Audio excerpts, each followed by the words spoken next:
Hello again. It's Dorothy with Stage and Sell. Last time we were together, we talked about our home offices and the value that can add to a house. Let me tell you, there's another room that you may never have thought of, but it is the most important room in the house when you get right down to it, and that is the kitchen. It's the place where our families gather. A lot of times it's where our friends gather when we entertain. The kitchen is the heart of a house, and it needs to be staged accordingly. Now, obviously, one of the things that we have in our kitchens is a lot of stuff. And so that's something we have to look at when we get to the point of editing the kitchen and staging it. Again, it may be a little harder to stand in a particular doorway and look at the kitchen because most kitchens these days are a pretty open concept with the rest of the house. And that's great because the open concept really does show a buyer and a potential homeowner what the spaciousness is of your home and how it flows into one room flows into the other, and that's a good thing. But when you're looking at your kitchen, there's not really a focal point, obviously, because what's there is there. We're not going to be taking out the refrigerator or the island or whatever. So pretty much the configuration that it has is what you're going to be working with. But there are some things you can do to really make your kitchen stand out and help people to understand what it is. One of the first things I usually do when I look at a kitchen is I look around the top of the cabinets. Now, some years back, it was very popular to put a lot of things around on the top of the cabinets. We don't want anything up there. We want it to look bare because, again, it detracts the buyer's eye from the space. Now, one of the things you want to make sure with, as long as we're talking about cabinets, is that your cabinets are in good condition. If your cabinets are very scratched up, if they're in not so good condition, you really need to look at having those repainted or redone before you try to sell your house, because all the scratches and things are going to detract from your asking price. A lot of times you can upgrade very easily if you want to on a kitchen, even if the cabinets maybe not new as long as they're in good shape, but they maybe look a little dated. Go buy some new handles for the kitchen, because the hardware, the more updated types of hardware, can give a whole new look to your kitchen, and it's a relatively inexpensive way to update your kitchen without going to a whole lot of trouble.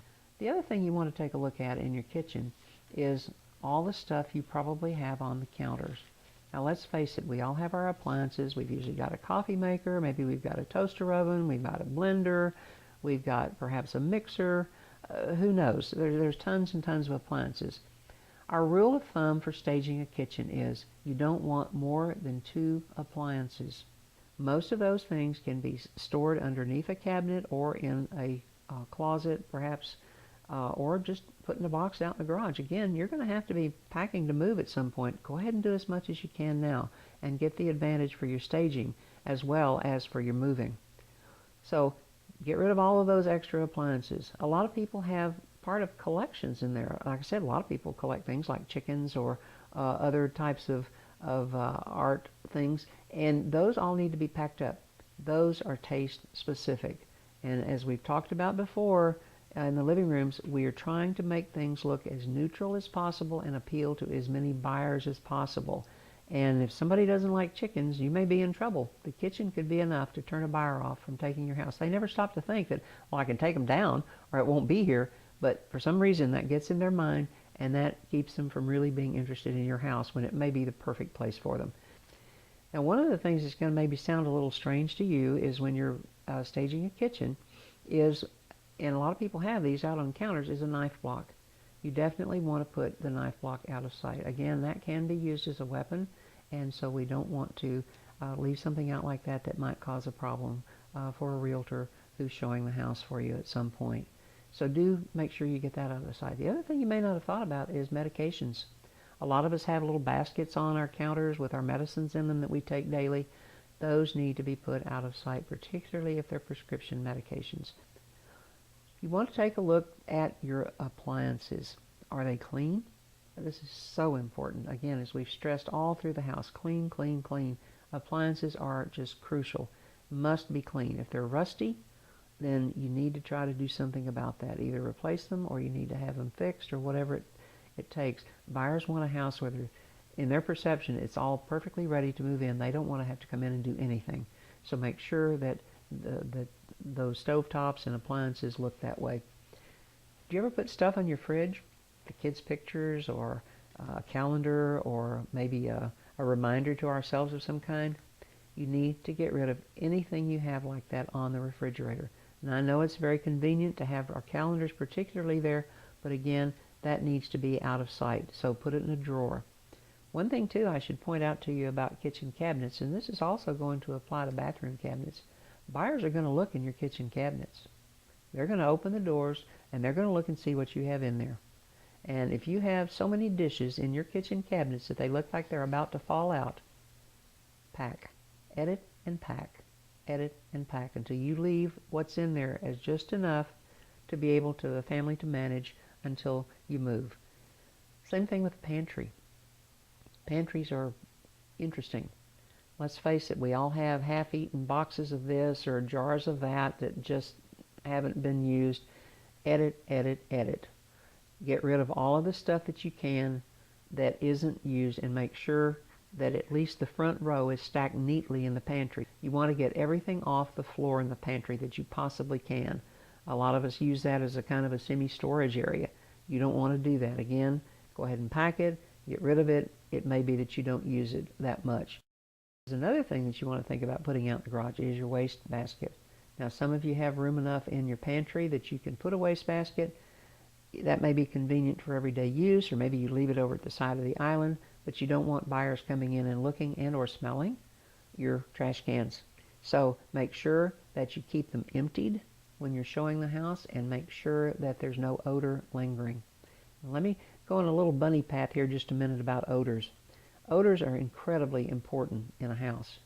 A lot of people try to mask house odors by putting out a lot of air fresheners, scented plug-ins, or whatever. So many people these days are allergic to scented products or sensitive to them that you can turn off a buyer literally by having them walk in your front door or walk in a room and be almost overwhelmed by the odors that they encounter. Take a look at your sink. How much stuff is on your sink? Well, let's see. There's the hand soap, there's the stopper for the sink, there's the dish brush, there's this, there's that, there's all this stuff that all needs to go under a cabinet. You don't want anything on your sink. You don't want anything in your sink. You don't want dish drainers. You don't want dirty dishes, certainly. Those need to be put in the dishwasher or washed and dried and put up every day so that there's nothing left in the sink. Are your faucets dripping? Do you have a continual drip from your faucet over your sink? If so, unscrew that thing and check it out and make sure that you might need to replace that little screen inside or at least wash it off, whatever it might be doing. You need to get a plumber out there and have it repaired. Same thing with your sprayer, your dish sprayer. People usually won't bother that, but sometimes somebody's going to pick it up, turn the water on and spray it just to see if it works. Make sure the disposal works. If it doesn't, have it repaired. Everything needs to be working. I have seen people who've gone into a house and who have turned on a burner just to see if it lit. Who knows why, but it happens. And so make sure the burner's light and make sure it doesn't take a huge amount of effort to get it where you've got a gas smell coming from the burners if you have a gas appliance. The refrigerator, the outside may look great now. You've taken all the stuff off and it's nice and shiny and clean. What about inside? Yes, they're going to open the door and look in your refrigerator and your freezer. Whether the appliance is going to convey with the house or not, they're going to look. You have got to have the fridge be as clean and uncluttered as the rest of the house. Some of you may have eat-in areas in your kitchens, and that's great because that's a real bonus value-added feature to your house. But what you want to do is make sure that that too is staged. Now, if you have a table and chairs in there, you want to make sure that that table and chairs takes up the least amount of space possible. Again, if a table has a leaf in it, remove it, and only put 2 to 4 maximum chairs depending on the size of the eat-in space. Again, on that kind of a table, you simply want one simple arrangement or one simple thing in the center. You don't want the napkin holder, you don't want the salt and pepper, you don't want the vinegar bottles, you just want a simple plant or a simple vase or something like that to look at. Keep all those other things in the pantry or in a cabinet. Now, you also want to look at your walls in the kitchen. How much stuff do you have in there? You know, all of us usually have clocks. I don't know about you, but I like a clock in my room so I know what time it is. Try to remove as many of the clocks as you can. For one thing, it makes the buyers aware of time, and they're going, oh, what time is it? Oh, well, we've been here 5 minutes. Oh, we better leave. You want the buyer to spend as much time as possible in your house, because the more time they spend, the easier it's going to be for them to start thinking, now, let's see, what would my sofa look like? What would my kitchen table look like? Are there room for all my chairs?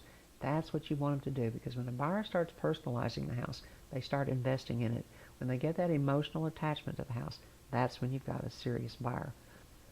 Your dishwasher, you need to just make sure that when people open it, and some people, again, people are going to look, when they've opened the dishwasher, make sure that across the top strip of the dishwasher there's not mold or discoloration of some sort. Clean that, because people are looking to see how much space there is in the dishwasher, but again, you want to make sure that when they open that, it doesn't look like it's 45 years old, because that's not going to be an attractive feature, and people are going to be concerned that maybe I'm going to have to replace this thing in a few months or a year.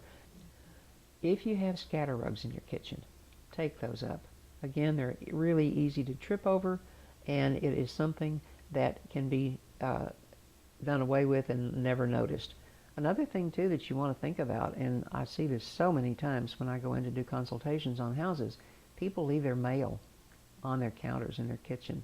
It's a convenient place, and so we just kind of thumb through it, or maybe we need to pay a bill, and so we'll stick that up next to the telephone or whatever to remind us. Don't do that. You don't want to leave those things out, not only because it doesn't look well, but you don't want to give somebody else access to your information, your personal information, and take a chance on that when people are coming to look at your house. So put those things in drawers out of sight, just like you did the medication and the knives and those kinds of things, because you just really need to be careful and protect yourself these days. If you have an island, and most homes do these days of some sort, you want to make sure that that island is completely clean, unless you have maybe one nice arrangement of flowers or fruit. But you can do one or two of those kinds of decorative things on an island, and then maybe on one of the other counters. But again, you don't want to put too much stuff. But you do want something, again, to add some color, to add some pop, and to make your home look attractive. So these are my primary concerns and my primary issues on kitchens, and I hope that this has been useful to you today. And we'll look forward to talking with you again next time, when we're going to talk about another very important room, which is our master bedroom and master bath. See you then.